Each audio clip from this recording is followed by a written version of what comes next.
President Bola Ahmed Tinubu has brought a national disgrace to Nigeria, and this is why. Do you remember the kids where they carry go arrest, go put for inside the prison or carry them come court? They say some people they fall.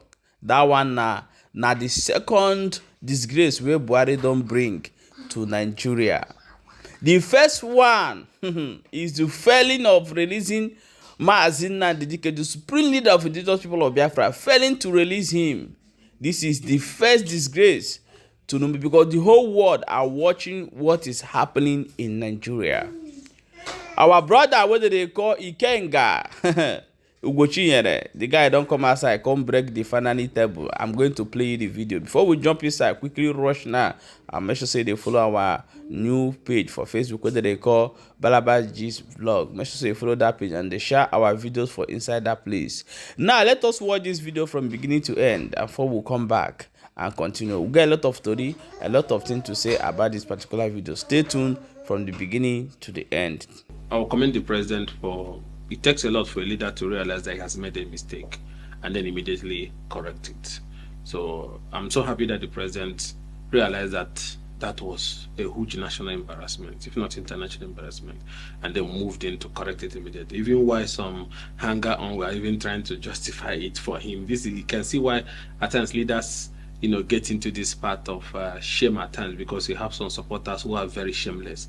But I thank God that he didn't listen to those hungry people I call hungry outlaws who were trying to justify something that was an international embarrassment. So I commend the president for being bold enough to issue the necessary knowledge and the court striking it out, bringing an end to that embarrassment. And I don't want it to just end there. I think he needs to find out, because those children were starved. So what kind of barbaric and archaic and mundane method of detention? And that goes a long way to show a lot might be going wrong with those detention facilities. It's also important an investigation is conducted to find out the status of these detainees facing different charges.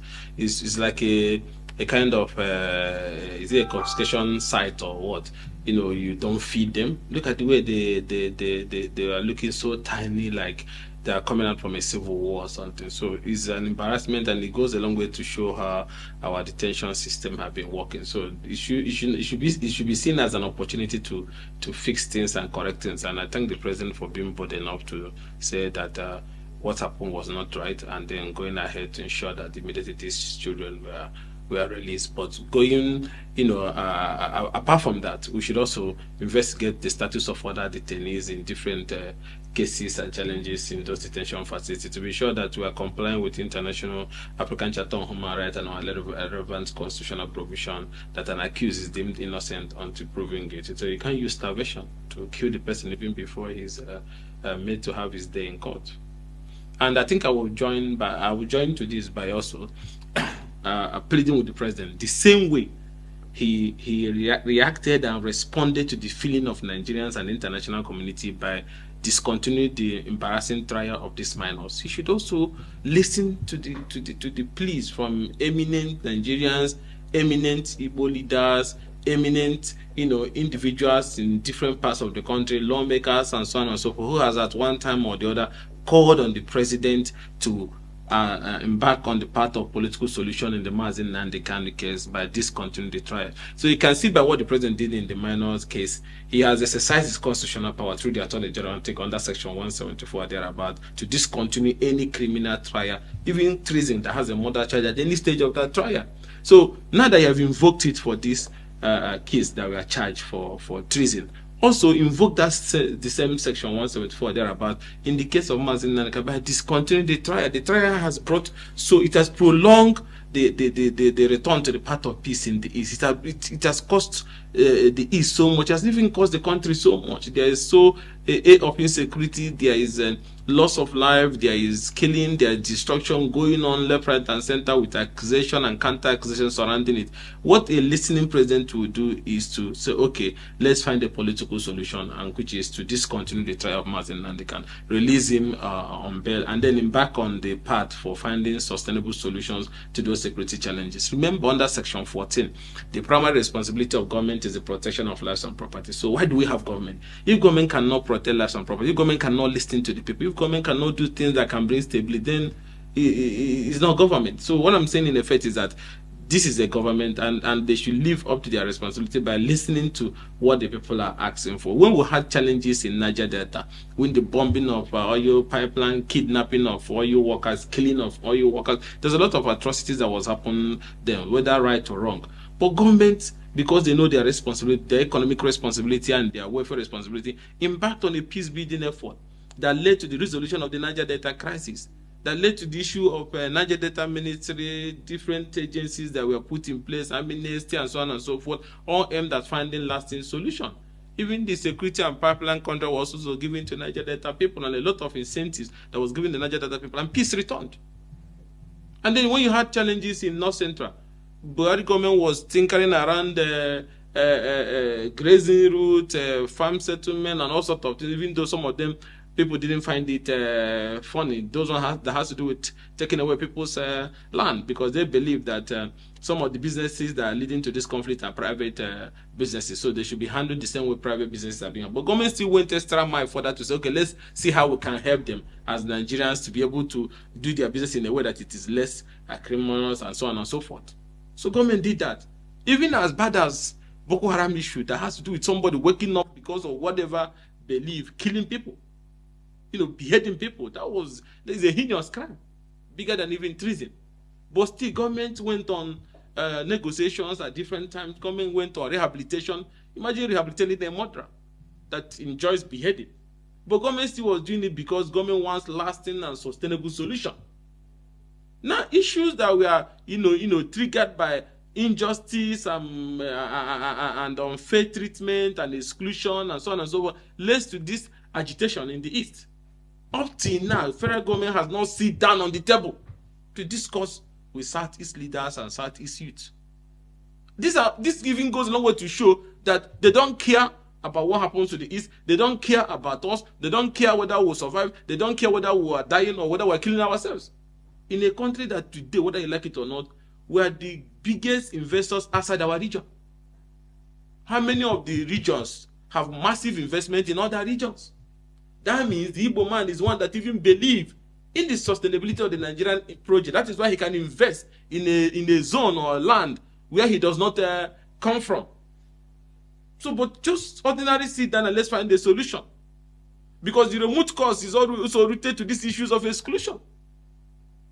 Injustice that have spanned for decades. And the more you are alienated, the more you tell the ones that are growing that you are not wanted. And that's why you see the result to all this crisis that have brought instability. Now, instead of finding a way to calm nerves and restore it, you go about showing them, I don't care about you. So I'm using this as I'm commending the president for freeing discontinuing the treason charges against those kids. We're also begging him that exercise the same constitutional provision under section 174 thereabout, and let the Attorney General issue a knowledge and discontinue the trial of Mazi. And especially at the time that the judicial system has made conclusive pronouncement at different times, Federal High Court, different court, that this trial has no legal basis. At least in these cases there have been final pronouncement, but you're still fighting and must prove that he's guilty. That means hate. That means you hate the tribe. Because there's judgments of court that have said, release him. The invasion of his house was an attempt to assassinate and kill him. Everybody saw the day the people invaded. There was no cause for that. And the people were beheaded and killed and massacred, intense. And the man ran for his life. Nnamdi did not run away or jump bail. He invaded somebody's house. Just like the time those murderers from my area, in the name of politics, invaded to attempt to behead me and killed some of my family members. Didn't we flee at the end of the day when we were able to survive? Are we going to, even if I was on bail, I should keep the head so that they can cut it off like ancient Greece. So the man have to run to survive. And then the extraordinary rendition is unknown to our law. It was a clear case of kidnap and abduction, which the court have also declared as illegal. So ab initio, there's even no trial. So why is Nnamdi still in detention? Because he's an Igbo man. That's why you have the same, another traditional ruler that is kept in Lagos prison that the Lagos State government is trying. Because he said, if you don't stop attacking our businesses, if you don't stop killing our people, we are going to bring help to defend our place. Instead of you dealing with the hate that your people are projecting there in Lagos, that is leading to killing of our people, burning of our businesses, because we are exercising our constitutional right to either vote or choose leaders. You went after the traditional ruler who spoke in defense of their people because they're an Igbo person. Other people in that same Lagos, both the traditional ruler has called for genocide against our people. None of them were charged. But he now said that if we don't stop burning this market that Igbo people are trading, if we don't stop throwing us into lagoon, if we don't stop attacking our people, that I will invite the ESN to come and defend the people in Lagos. That's what he said. And then all of a sudden, they dump him in court. They are prosecuting him, and they have dumped him in Kirikiri. That our traditional life is still in Kirikiri for almost 3 years now or more. They're not ready to prosecute him. Shawolu left him there. Because an Igbo man. So if we want to be one Nigeria, we should be honest and stop being stupid about the lies. In Igbo, they say, when you do the child the way you're doing this other child, they will be happy. Are you doing us the same? You're not doing us the same way.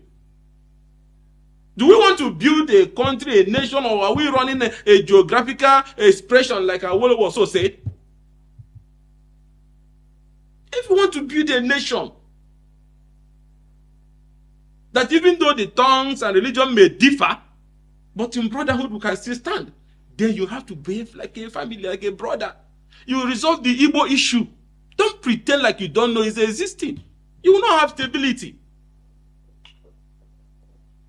Let us see ourselves as one honestly and root it on that principle of justice, equity, and fairness. If you know what if they do to you, not like, why are you doing it to an Igbo person? So it's on that ground that I'm asking the president that is long overdue. It's time to respect those judgments of the court and stop this judicial. The court freed him. You went again. You fight another. No, it's not necessary. We're looking for peace and stability.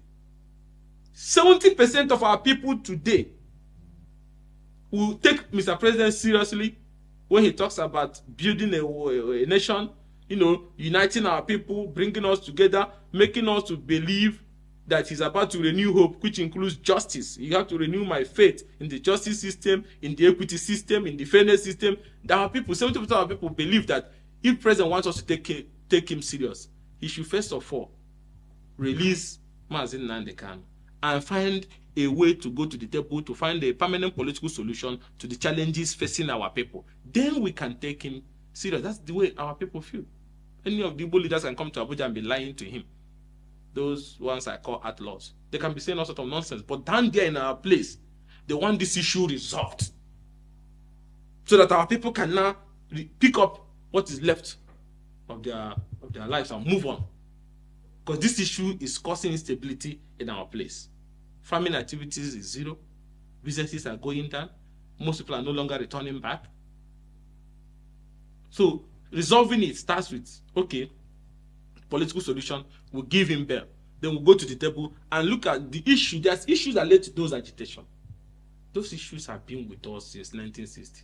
Democratically, that's now worsened with so much hypocrisy and incompetency and so on and so forth. They were now flashing it in our face like we don't belong. It's not about Nnamdi Kanu.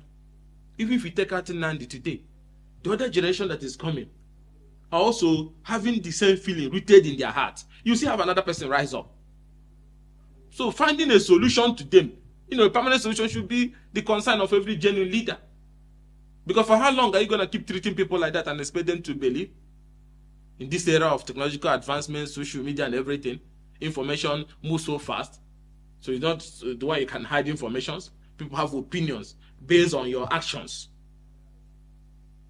And coming from somebody who has fought the Deco days, democracy, inclusion, and so on and so forth, I'm just surprised that we're still having this conversation 1 year or going to 2 years in office. Just because of Abiola's election that was robbed. They floated the Deco, they fought. Some of them were charged for treason. There was bomb blast that time, remember. Even though there was accusation whether it was Abacha that was throwing the bomb or it was the Deco people, them Tinubu them were throwing it. There were the same transmitter now the Kanu was using. Fire meet them and Tinubu, we had their own transmitter, radio Kudra, radio this. They were transmitting into the airways because they said they wanted the mandate to be restored. Now these people are asking for justice, equity, and fairness. The same thing. So what to do? The Nedeco issue and the bill issue was resolved by compensating them with allowing them to run for the presidency by almost all the key stakeholders. Since that time, they have ruled almost 2 times now. But nobody cares about our own people. So how do you think the young people are feeling down there? They feel disconnected. They feel angry in a country that they are working so hard for. All they are asking is for justice, equity, and fairness. That's what this selective application of democracy, selective application of the justice system, selective application of political opportunities, selective application of the electoral, everything that has to do with the East, the method is different. Even the way you mount roadblock in the East, like is an Afghanistan that America just left from. From just Asaba, you be coming from Abuja, 1 or 2 checkpoints. By the time you get to Asaba, you're trying to cross the river Niger. From that place to where you see 48 checkpoints. What are you doing there? Still, crime is still everywhere. It has turned into a collecting point for police or security agencies who are on those roads. Extorting the people, making them feel like you just want to annihilate them at all costs from all fronts. So these things are wrong. And like I said before, a true nationalist will focus and believe that equity, justice, and fairness is the fulcrum and the foundation for a united and peaceful country. Anybody that is talking about peaceful country without discussing the sacred core principles of justice, equity, and fairness is talking nonsense. You cannot have a united country, you cannot have a stable country without sitting down to address these core principles of justice, equity, and fairness. Not just by addressing it, but showing it in your body language and conduct. Today, you have a country that the Igbo man is not Chief of Army Staff. The Igbo man is not IG.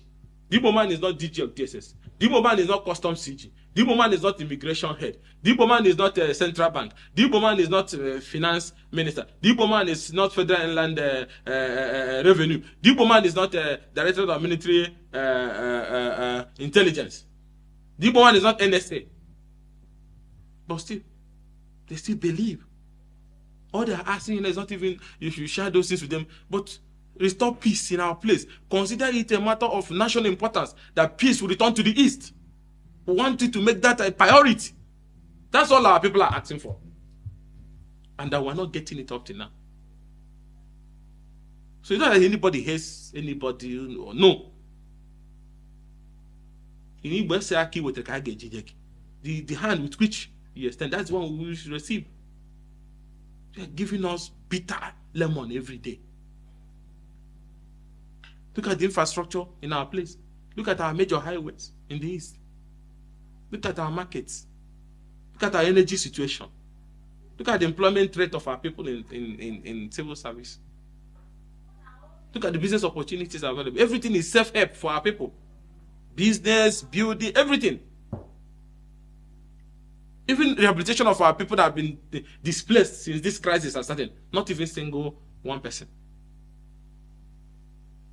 The Igbos are builders. The Igbos are nationalists. That is why they invest in every part of Nigeria. Just show them by your body language that though tongue, religion, everything will differ. But in this our brotherhood, we will rise, we are one. Welcome back, my wonderful people. As you don't watch that video, for those of you who get patient to watch it this extent, you try. Not say this matter for Mazi Nnamdi and the way Nigerians are paying deaf ear to the things where they happen for inside Southeast. It would happen for other places. They go find a way of a peaceful talk, looking for a solution. But when it comes to Southeast, they always want to show their powers. When it comes to anything concerning Biafra region, they always want to show their powers. And this is not how nation will be built. This is not how nation will stay together. So we have said this in time without number. Nigeria should, the people who are leading the National Assembly, the cabals, the leaders, all of you people should call a round table to the ethnic groups in Nigeria so that there will be a proper dialogue. Then choosing if Nigeria would have come to the round table to discuss, everybody will go peaceful with no war. But since that they have refused and still incarcerated Mazi Nnamdi in detention, that means they are looking for another war in Nigeria, and it will soon happen. People are bitter angry because of this issue of Mazi Nnamdi, which is, I don't think those with Tinubu are telling him the truth. They are not telling Tinubu the truth. If people can sacrifice every Monday, that means they can sacrifice everything. My people, share this video and drop your own opinion in the comment section. I see the hot.